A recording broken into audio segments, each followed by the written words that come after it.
Thank you. I'm enjoying myself. I'm learning a lot. This has been fun. We're going to get a big treat. I got to tell you my, quickie personal story of Dr. Rick Fisher. In the mid-early 90s, I'm thinking like, 93, 92, 93, you moved here. I don't know when you came from Canada. When was that? What year? 77? Really? That late? Well, we had heard about him from David Dorn and Randy Paulson had a group called the Free Supper Club, Freedom, Reason, and Economic Enlightenment. I remember, in Scottsdale. And at the time, we're doing a lot of, libertarian activism. We're getting good candidates to run. John Buttrick's running for now, retired federal Judge Buttrick was running for governor at the time. I was county chairman and such. We're getting really big. Rick Tompkins, the state chair, later ran for president. And during all of the Hillary healthcare, kind of this Obamacare thing was started way back when. Now, Jane Orient, a lot of you know out of Tucson, she has an organization called the American Association for Physicians and Surgeons, I think it's it. And so we've interviewed her a lot, and they were the only ones that had come out against what was happening in Washington. We were going to just have it run roughshod over us.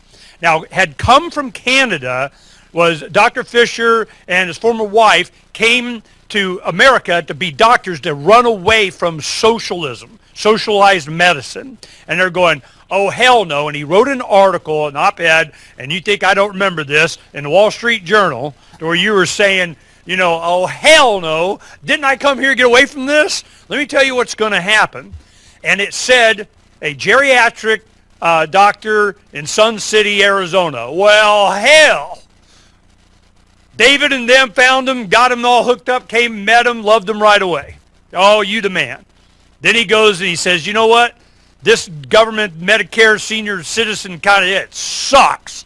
So, I'm going to go unregulated and go be a plastic surgeon. Done. Find me over here. And there was a transition period through that, and I really enjoyed his mind. We've had a lot of, we think the same way. We got the same opinion about, government and humanity and so on, but now he's going to take, how did we get here? The evolution of humanity, of life, 13.5 billion years into less than an hour. Well, buckle up. Here it comes, Dr. Rick Fisher. Okay. Oh, Ernie. Can you hear me? No, I got, Yeah. I can't hear.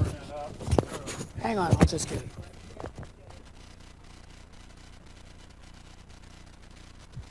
This was turned down too, so I don't know. Can you hear me? Now, hear me?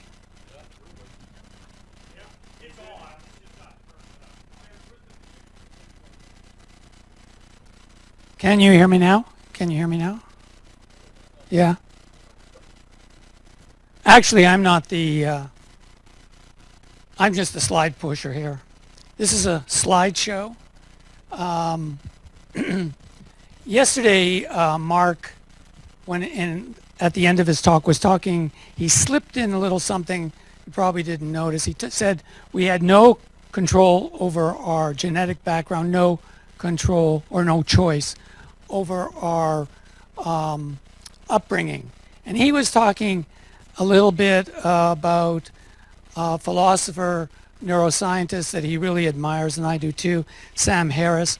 And that was a thing called determinism, that we really don't have any free choice. Well, if we don't have any free choice, and that's a controversy that'll go on and on forever, then this is how we got there. By the way, before I start, I really enjoyed that tax thing, especially about that cosmetic surgery being deductible, because there isn't a thing that you get done for me that I can't make up a condition that deserves it. Okay. Very, very creative. Anyways, what we're going to talk about is complicated, complex, but I'm going to make it simple. I'm going to make it quick. I'm going to take you through the last 13.7 billion years, and I'm going to do it in an hour. And what we're going to do is to figure out how the universe went from absolutely nothing to the human civilization, the most complex thing we know. And the history of our universe is one of successive layers of complexity. Has this anything to do with freedom? Maybe. Maybe a little. Probably a lot when we get to the end. Complexity, this is the hard part at the beginning, and then it'll get really simple. Complexity results when a multitude of components attracted by an energy gradient, that's already complex, organize in a particular way to form a stable structure that is maintained by energy flows and exhibits new emergent properties. That's a mouthful. You don't get it? I'll show you how it works. This little diagram. Things come together, they're held together by flowing energy, and they stay together as long as that energy is maintained. And when it happens, when these things come together, they form this magical thing called emergent properties, things you cannot predict would happen by the components themselves. Things come together, they go from lower energy to higher energy, just like these metal parts are attracted to a magnet. Energy flows keep them together. Here, a group around a fireplace, they stay together as long as those logs keep burning. Once those logs stop burning, they disperse. And in the meantime, the emergent properties are probably all brag about their sexual escapades and laughing about them. So, forming a stable structure, the energy flows are the glue that keeps them together. Each layer of complexity establishes its own particular energy flows: gravity, the strong force of the nucleus, gravity, the sun, chemical energy, food, and money. And the key thing is, when the energy flows stop, the structure collapses. So it's like a layer cake. Each layer of complexity forms a foundation for the next layer. The key points: a structure forms when the conditions are right. They form spontaneously. They are self-organizing. They show new emergent properties, and things happen because they can.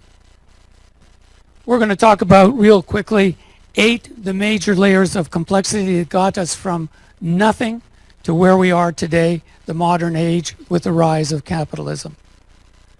Each layer has its own energy flows, and I'm going to talk briefly about them.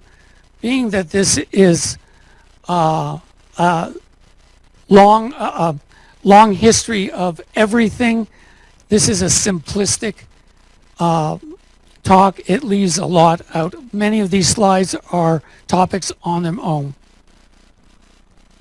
So the first layer, the creation of the universe 13.7 billion years ago. We needed some stuff to get going. How did it happen? Well, we think that the universe was born in a hot, inflationary Big Bang. Something came from nothing. The deists among us said, well, God did it, but scientists said it just sort of happened. The universe appeared suddenly from nothing. It was very small, very dense, very hot, and consisted of stuff and an equal amount of gravity. Immediately, that stuff started to expand. It started to cool. The original universe was a bunch of plasma. It was hot things banging into each other, matter converting into energy and back into matter, up until about 400,000 years ago. These things then separated. The stuff condensed into particles known as mass. Those move slower than the speed of light, and energy that moved at the speed of light. In the universe today, the stuff that we can touch, the stuff that we can feel, the stuff that we can perceive, only occupies about 5% of the matter of the universe. The other 95% is stuff we can only surmise from their gravity imprint. That is dark energy, the strange stuff from the vacuum, energy of the vacuum, and dark matter, which we don't know either of what those are.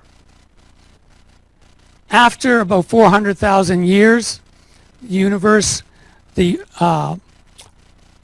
Protons that formed from the early condensation of matter separated from the energy. They went their separate ways, and the universe went from light to dark.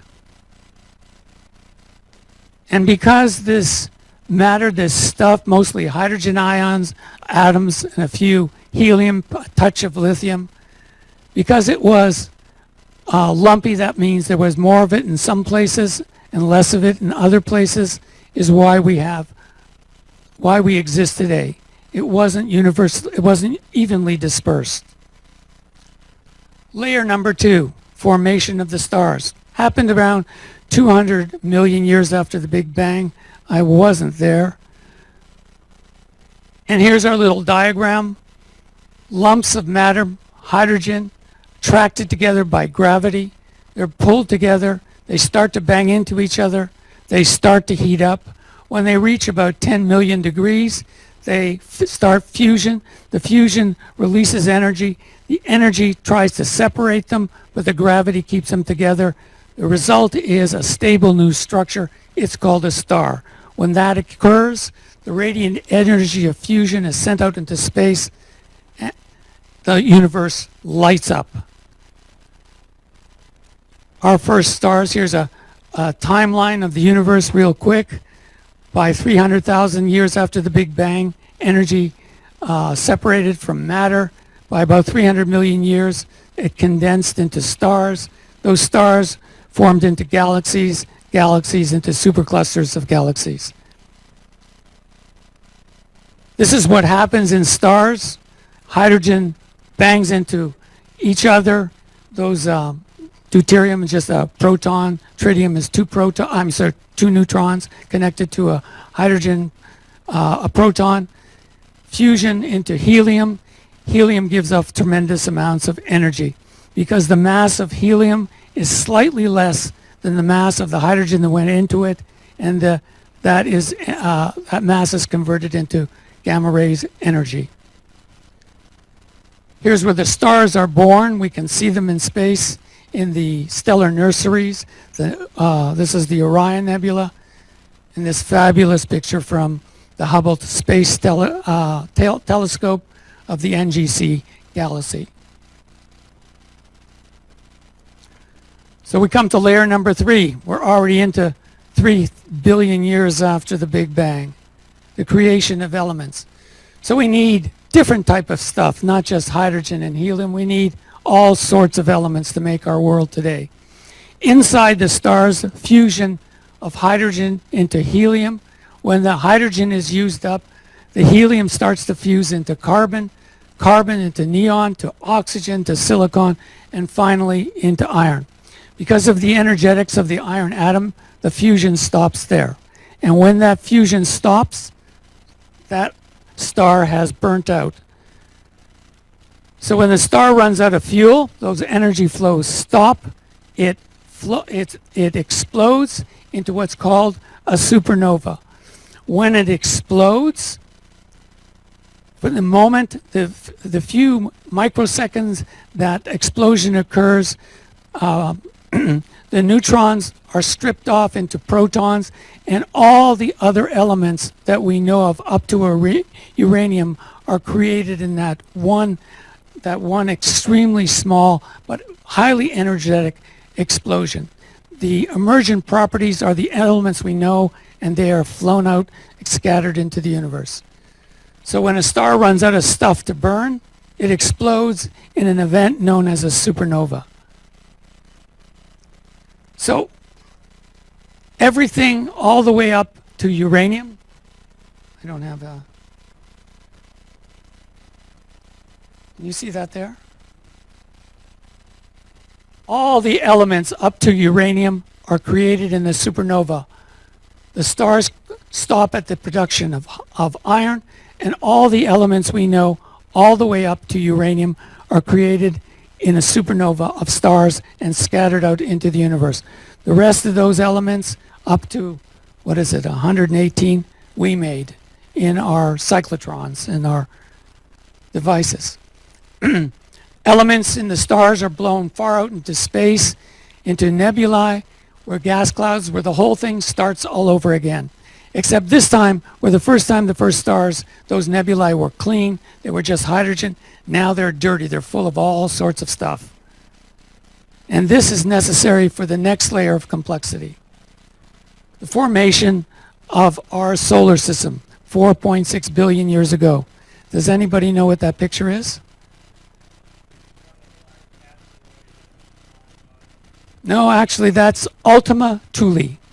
That is the furthest thing we've visited, the New Horizon probe. The reason I put it there is because it's suspected that it hasn't changed from 4.6 billion years ago when the universe was formed. That's out in the Kuiper Belt, past Pluto. So again, our little diagram showing how this new stable structure is formed. The new stable structure is our solar system. The gas clouds full of stuff swing around the hydrogen in the center that forms a star. When that star forms, when it reaches that 10 million degrees, it blows away all the stuff and the matter around it concretes. It is attracted by its own gravity, and the planets are formed. The new stable structure. So here is a quick and dirty diagram of a gas nebulae concentrating into around a concentration of hydrogen coming together to form a star. When the star lights up, it blows away all the debris, leaving those heavy rocks close to the sun and the gas planets way far away. So this is a artist's rendition of a disk forming of elements that will eventually form into a solar system. And this happens all around the universe, of course. We're not the only solar system, but this is what happened to us. And these are our friends and neighbors out to Pluto. It's a cross section showing the inner core of our rocky planet. The rocky planets are the first four, the gas planets the rest. So we're now into what is getting to be more interesting, life on Earth. We don't know exactly when it formed. We don't know exactly how it formed. It was anywhere from 4.2 to 3.7 billion years ago, very close to the formation of Earth itself. It happened very quickly. And what happened? The stuff on Earth became bigger stuff, more and more complex organic molecules. Organic molecules are ones that contain carbon, nitrogen, oxygen, sulfur. Those are the things that were omnipresent in the universe. They were scattered over the debris of our planet. Our planet was constantly being bombarded by lots of asteroids, meteors, etc., undergoing extreme changes. And out of that, somehow, and nobody knows how this happened, these macromolecules came together, and a new emergent property, when they reached a critical stage, a new structure called life appeared. They have a whole sub-discipline of science called origins, the study of origins, where guys spend all their life trying to reproduce, all their adult life, that is, trying to reproduce the origins of life on Earth scientifically in the laboratory. The new emergent property, life, is a structure exhibiting three basic properties. It has reproduction, metabolism, and adaptation. Reproduction is easy to understand. Metabolism means it's able to take energy from its surroundings and use that energy to stay stable, to stay intact. And adaptation is the ability to change so as to be able to extract energy from the environment when the environment changes. Our speaker yesterday, Madge, he said evolve or die. Actually, I think it should be rephrased, adapt or die. Once life appeared, complexity started to race away. the adaptations were ratcheted in like this ratchet I have here. Each new change was served as a platform for the next adaptation, the next layer of complexity. Natural selection, a term brought into modern times by Charles Darwin in 1859, is the sorting process. It's the interaction of a trait, something new that nature develops with its biotic, that is, its surrounding living creatures and itself, and its non-biotic, that is, environment. So natural selection is like an obstacle course. Those that make it survive, those that don't go bye-bye. And these are a list of the obstacles that nature uses in the selection process, from large scale to small scale, from earthquakes to plate tectonics to predators to adaptations that don't work, to climate change, to parasites and disease. Evolution, again, Madge was touched on this. This is how it works. It's real easy. You need lots of time. Lots of time. You have to make lots of babies. You have to make the babies slightly different. Natural selection sorts them out. Those with the best adaptations survive the best, have reproductive success. Those successful adaptations are ratcheted in, a new species appears. The process starts all over again and keeps layer upon layer of progressively more complex life. There are life forms that derive their energy directly from the sun. There are those that eat those that derive their energy from the sun, the plant eaters. There are those that eat those that eat the plants. And then there's the parasites, those that just sort of labor on them. When I gave this talk the first time, that was the president. And we were talking about Joe Biden yesterday. He might be another one. This is a geothermal deep sea vent, which perhaps is where life first arose. It's one of the theories. These hot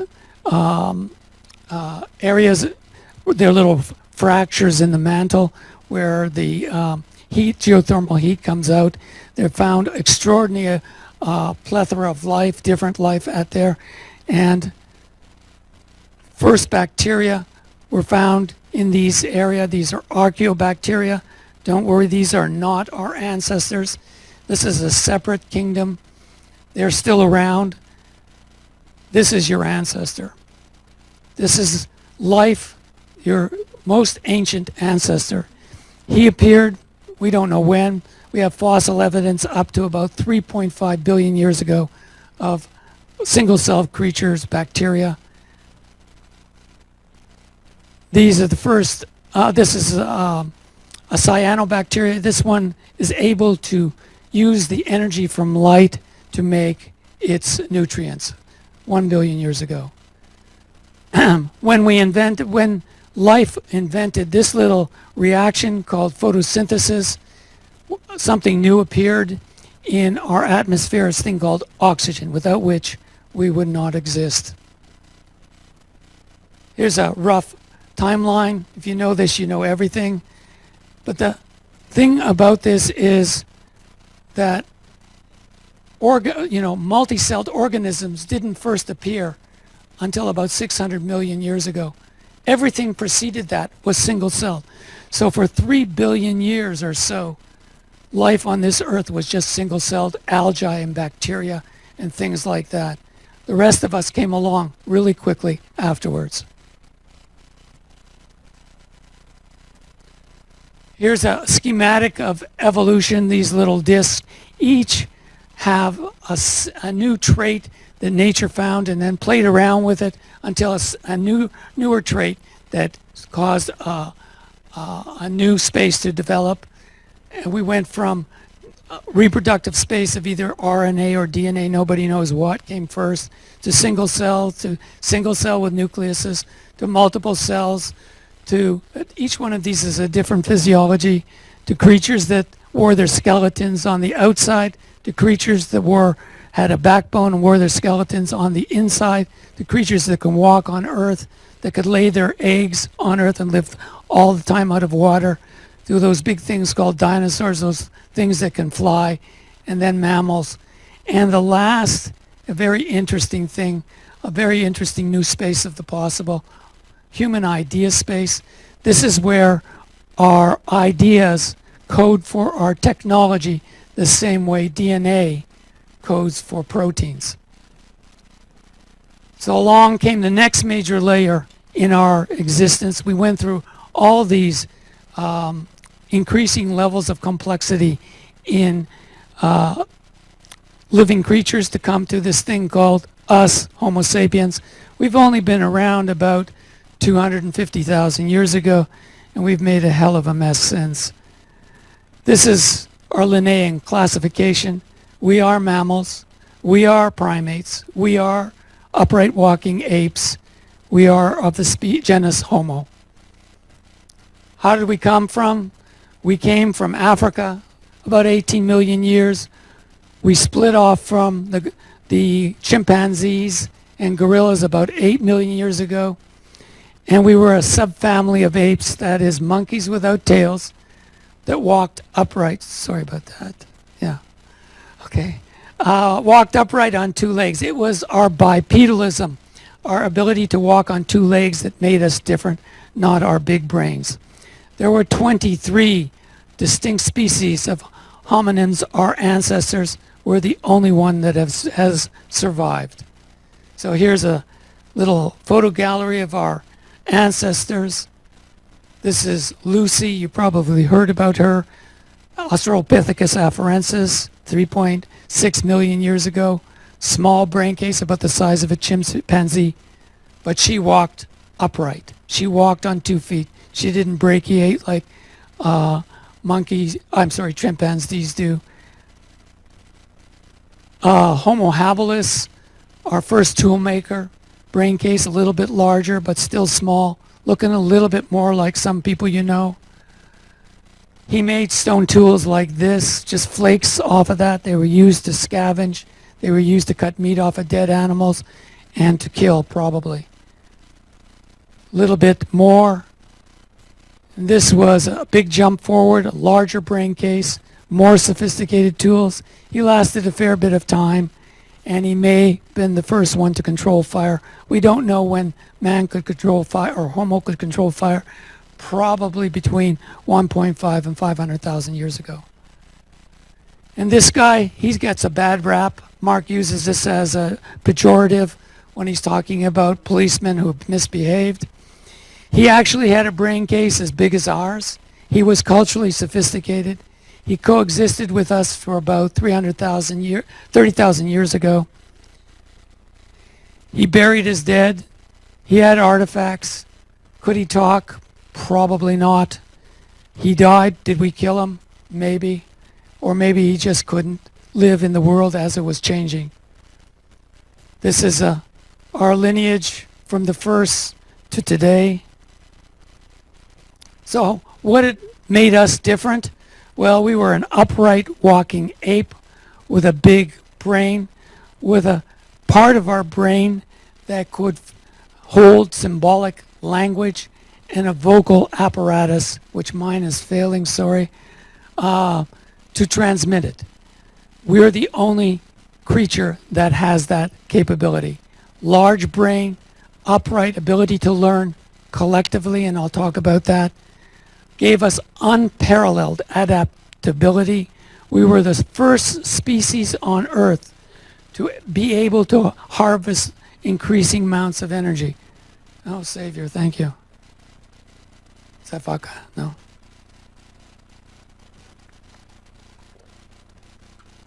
We were able to make more and more energy. No other creature can do that.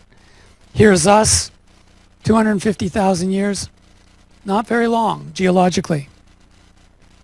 Why are we so different? We evolved the adaptation to constantly adapt. And because of that, we're able to take more of our share of energy from the biosphere.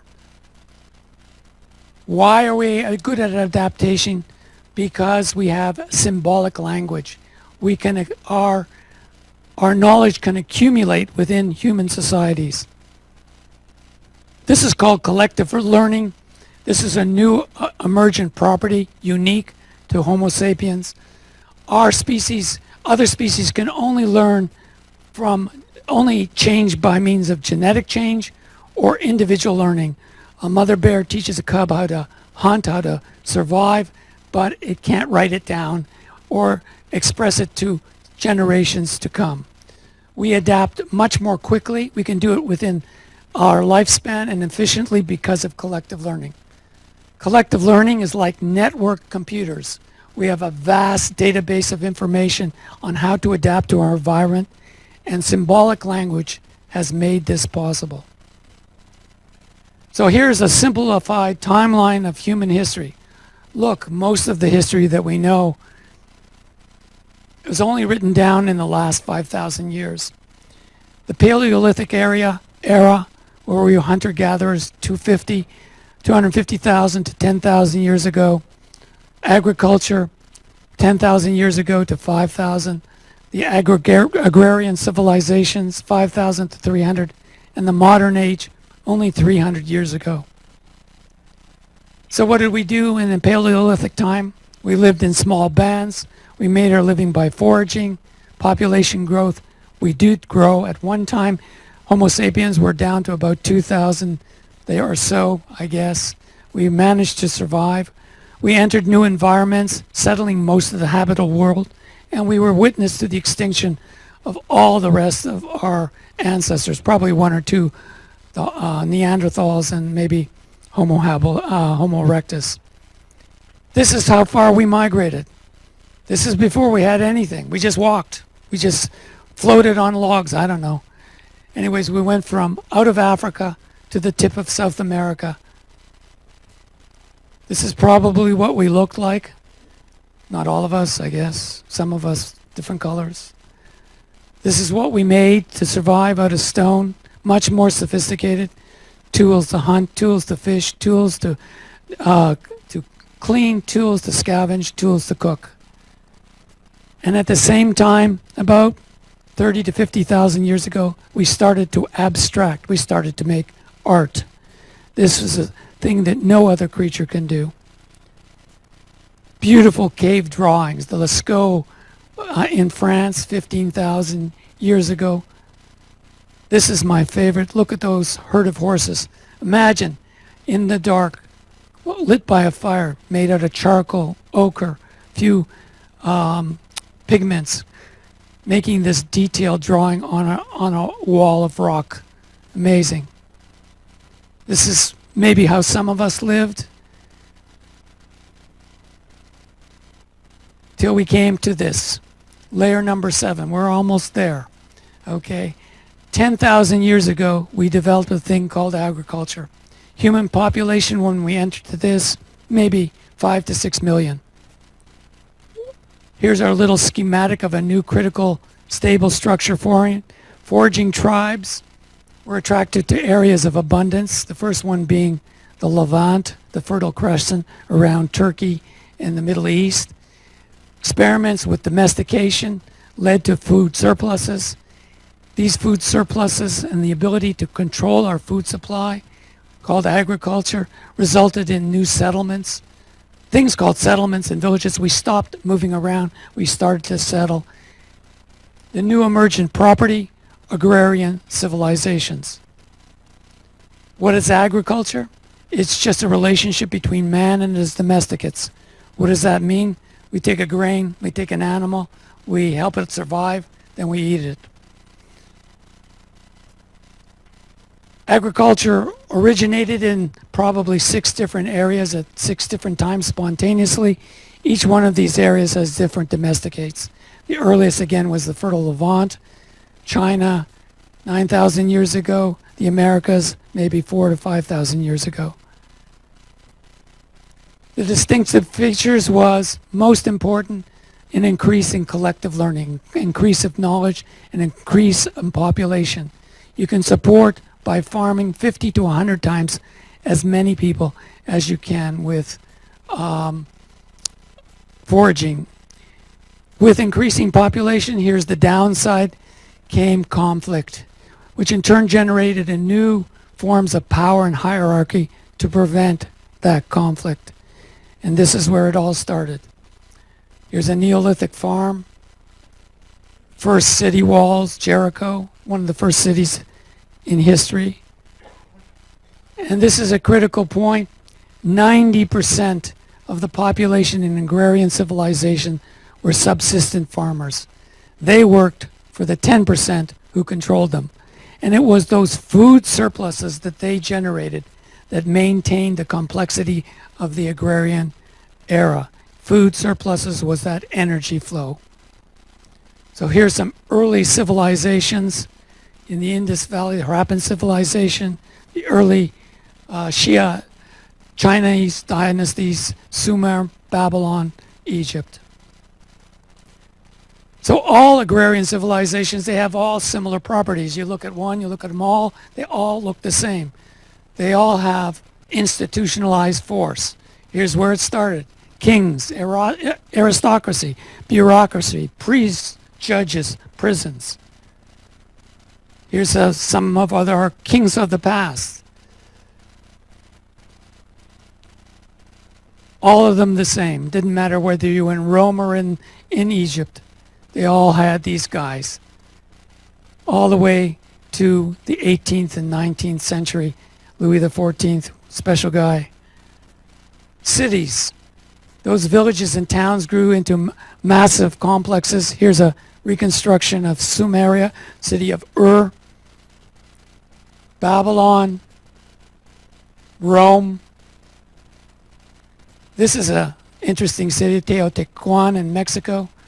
Nobody knows where it came from. Nobody knows who lived there. Nobody knows where these people went, but they left this behind. Amazing. Tribute-taking states. That's when smaller states become bigger states and start to bully their neighbors to enslave them, make them pay tribute. Empires started to form. The Persian Empire was one way back when. Rome at its height. Interesting, many people wondered why Rome didn't industrialize. It had everything going for it, lots of innovation, commerce, but it really operated on one thing that made it work: slavery. Without slavery, Rome didn't work. The Aztec Empire in 1500, it was destroyed by 500 conquistadores under Cortez in 1519 and disappeared. The largest landmass empire in history, the Mongol Empire, started around 1227, ended in about 1400. Didn't last long, didn't have much to offer other than rape and pillage. The Ottoman Empire went from about 1300 till it was dismantled after World War I when the Turks picked the wrong side. Monumental architecture, another feature of all agrarian civilizations. You've seen this. This is Chichen Itza, pyramids in Yucatan, Great Wall of China, amazing structure. I like this picture because there's nobody on it. We visited it, and there was billions of people on it. You couldn't get up it. And Candy, my significant other there, she was stopped every 3 feet because she has blonde hair. The Chinese, they wanted to take her picture. She couldn't move. She couldn't go anywhere without her picture being taken. Anyways, this little structure here, it really started with the first emperor of China, Emperor Qin Shi Huangdi, back in the 240s. He built it to keep the barbarians out, the pastoral nomads of the north, and it started as a earthen rampart. It was the Ming dynasty that you're seeing there. This is from the 1500s. The massive architecture to the Christian God. Organized religion, another stable, predictable, emergent property of agrarian civilizations. Egyptians, religions, Greek, Roman. This is the Pantheon, largest dome structure extent around. The only reason it survived the collapse of Rome, where they were tearing down all the Roman structures for the marble, they didn't want to quarry it, it was cheaper just to take it down, was that this was converted into a church. Hindu religion and of course Christianity. Writing. When writing emerged, collective learning really exponentially increased. Earliest writing from Sumer, the Babylonians had it, the Egyptians had it, the Chinese had it, the Mayans had it. We've recently decoded this.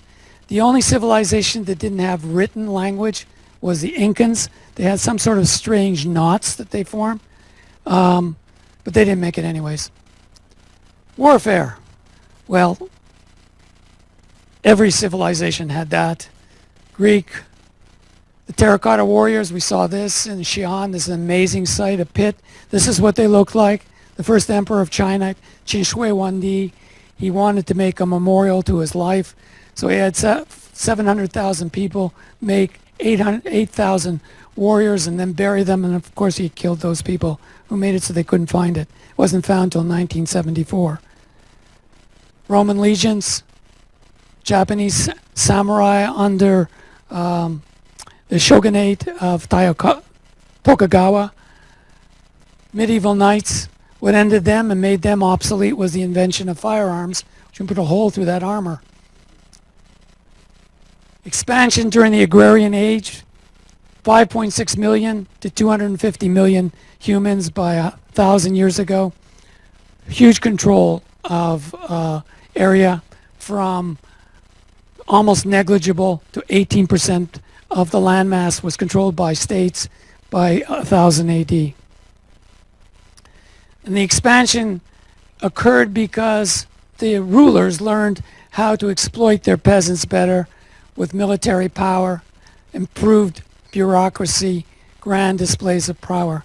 That's Charles I of England, who parted with his head. But no matter how much the agrarian civilizations could produce, they couldn't make. They were eventually a population that outstripped their ability to supply them, and they collapsed. And once they became vulnerable, there was disease, famine, warfare, and these population crashes to end their existence. I think that's a picture of the Black Death, which took out about 1/3 to 1/2 of European population in about 4 years. And why did this occur? Well, peasant farmers weren't paid enough. They weren't motivated enough. They couldn't keep what they earned. They were just forced to give up have enough to live and give the rest to the people that ran the place. And the people that ran the place, they were more interested in stealing wealth by force than generating it.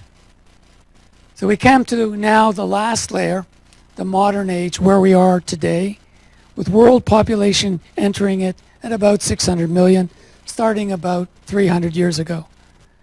And the conditions leading to the modern age was a rise of commerce, the extensive global networks caused by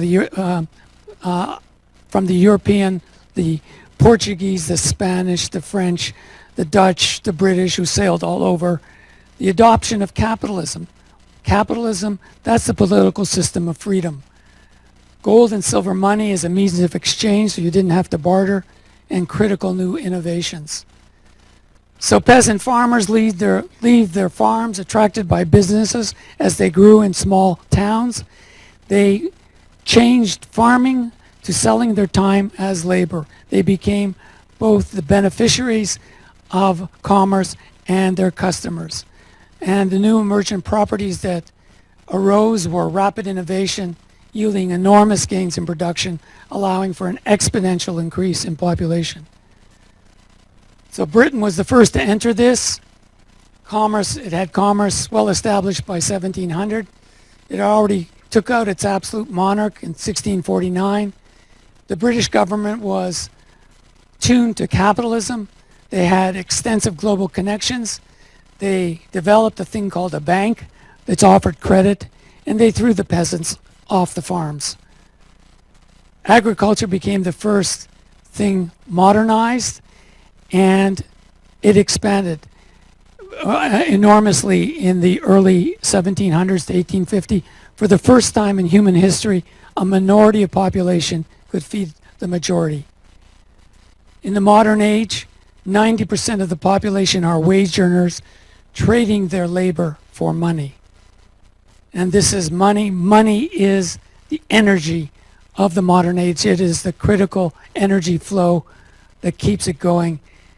When the money stops, the modern age stops. It's the thing that maintains the complexity of industrial societies. Industry is the engine of the creation of wealth in the modern age.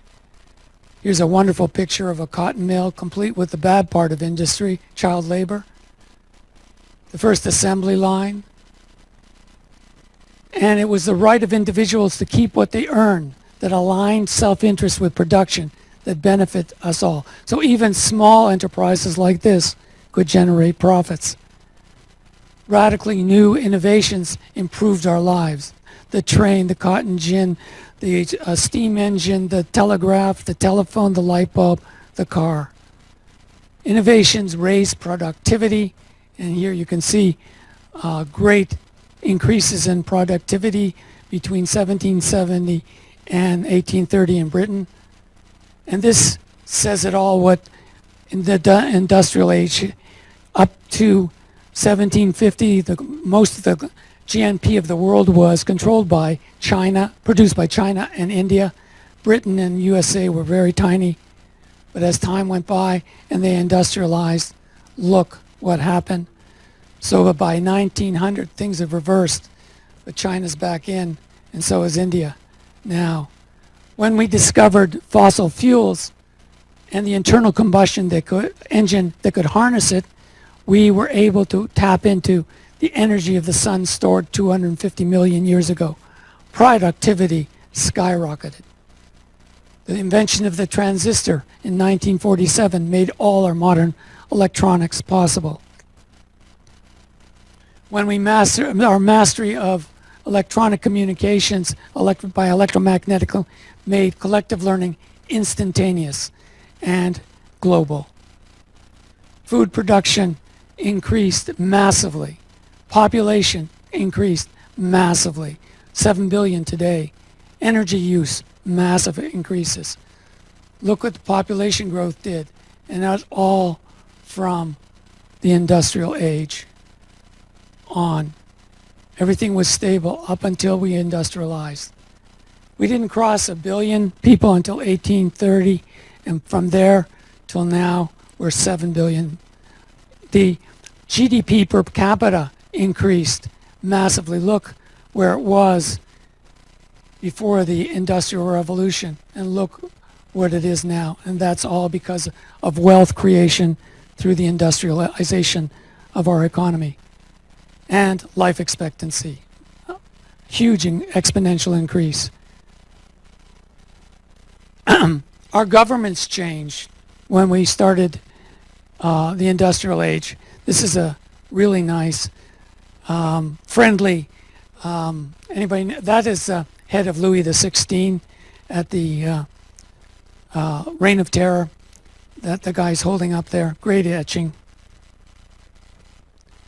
The absolute monarchy was replaced by legislative bodies that originally were mandated to protect our individual rights of life, liberty, and property. Mostly this was started in Britain, carried over into the United States, but all of the European countries followed suit. But eventually these legislatures morphed into this. And why? Because as the franchise increased, governments changed their purview from protecting rights to forced distribution from the productive to the non-productive. Socioeconomic systems that opposed capitalism, all forms of collectivism, were an emergent property of the modern age. Extreme attempts totally failed. We settled on this, the welfare state. a sort of mixture of socialism and capitalism, where the state just parasitizes private industry, doesn't kill it outright.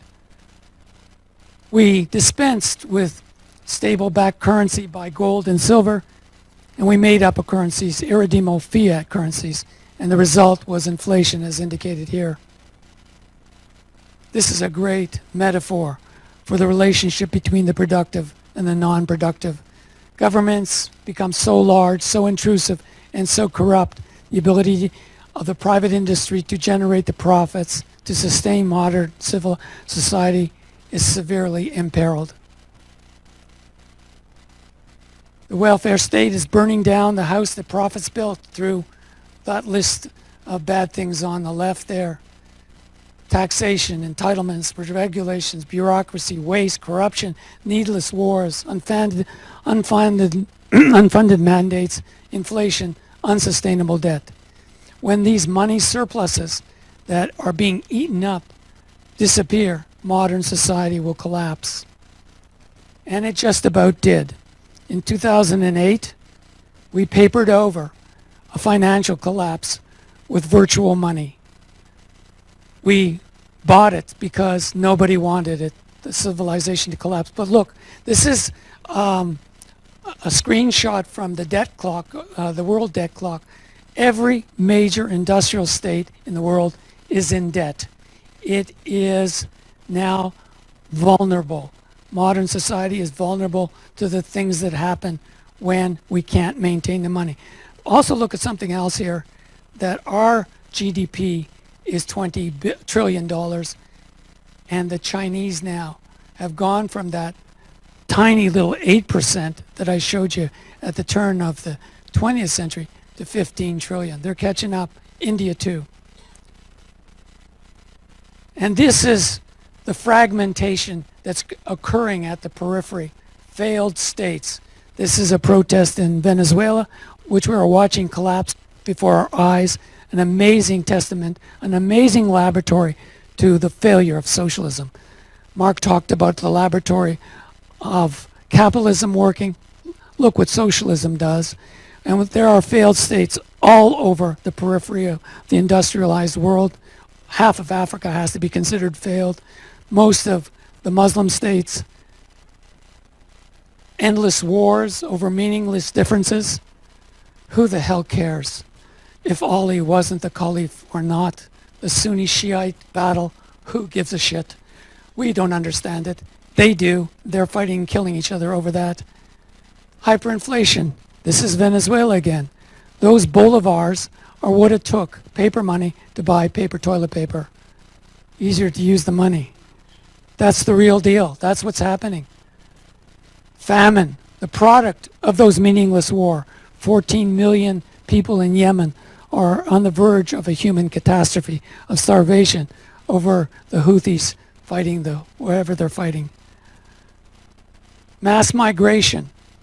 This is a Syrian mass migration. The biggest mass migration today is out of Venezuela. The rise of thugs who would be kings. We see that anytime things are starting to collapse. And of course, thugs who already are kings. This is Salman, the king of Saudi Arabia. Theocracies with medieval worldviews and their uncompromising intolerance. Does anybody know what this is? This is a picture of Asia Bibi in Pakistan. She was jailed for 8 years on death row for saying something bad about Muhammad, allegedly, to some of her girlfriends at fighting over water. She was recently released, and the Supreme Court in Pakistan upheld her release, and there's lots of guys that just aren't happy about that. They want to see her dead. This uncompromising intolerance. Rogue nations with dangerous toys. Pollution. Diseases are always creeping up. This is the Ebola virus.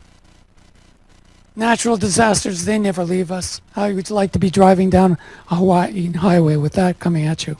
That's lava. And climate change.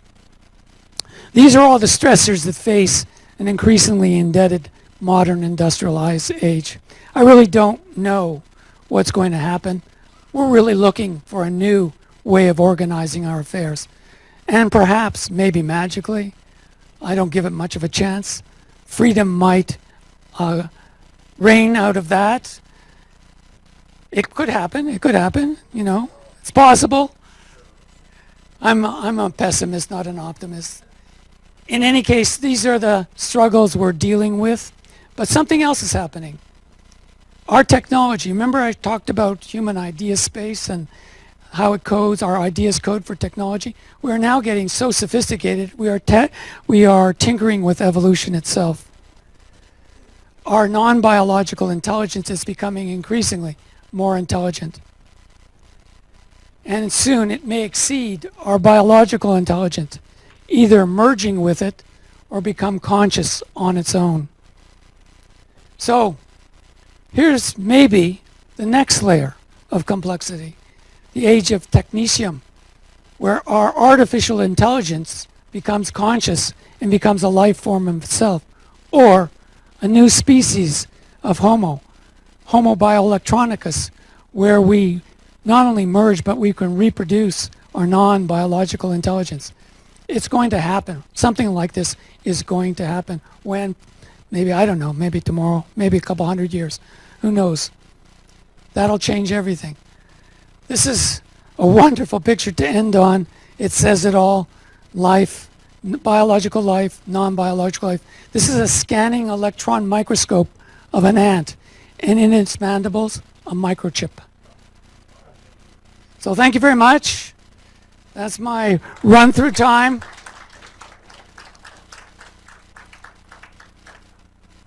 Any questions? Yo.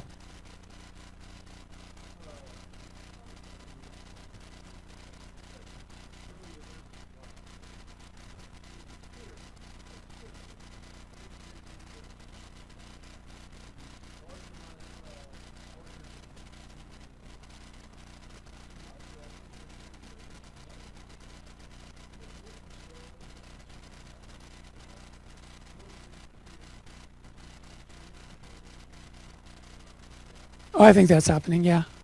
I don't know if we know that, but evolution at the bacterial level is certainly happening all the time. New species are forming. We haven't even discovered most of the species that exist.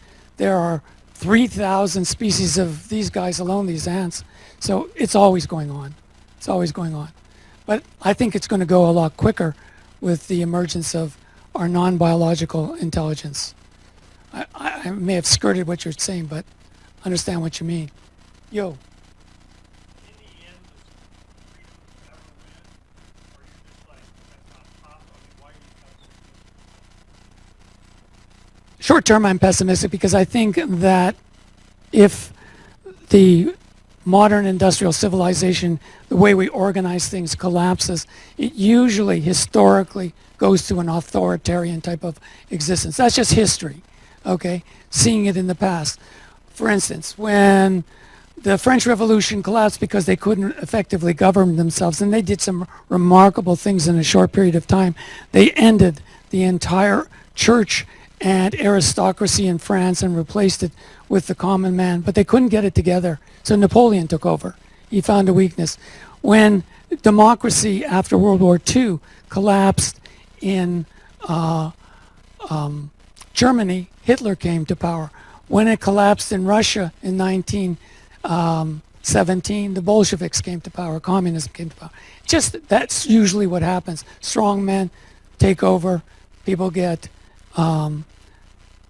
tyrannized again. I don't know. I don't know. We got better for a while. You talked about freedom. The freedom of people to keep what they earned in the modern age, produce these wonderful things that we enjoy, allowed this microphone, these computers to exist. It was freedom that made that happen. But out of freedom is those who want something for nothing. Is that okay, Ernie? It's all unpredictable. Anything else? Yo.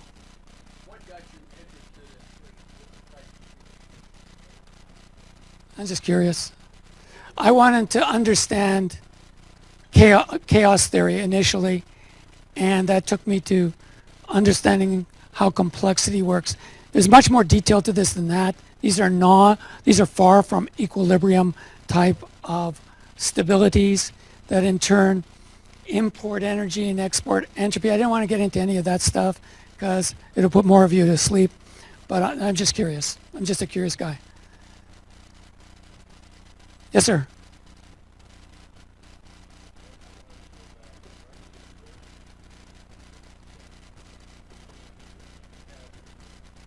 Thank you.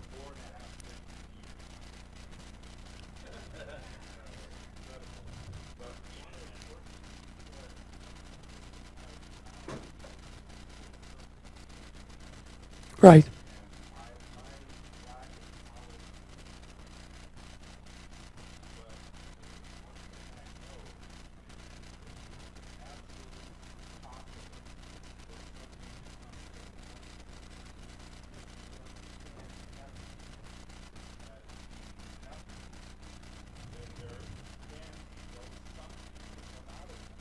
We don't know.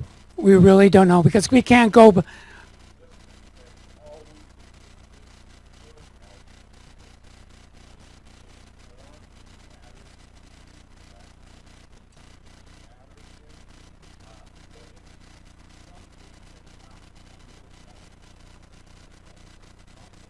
Well, maybe negative nothing plus positive something equals nothing or zero. I don't know. I don't know beyond the Big Bang. Nobody knows beyond the Big Bang. How that happened. Okay. I don't disagree. I don't disagree. I don't know how that happened. Yes, that's true.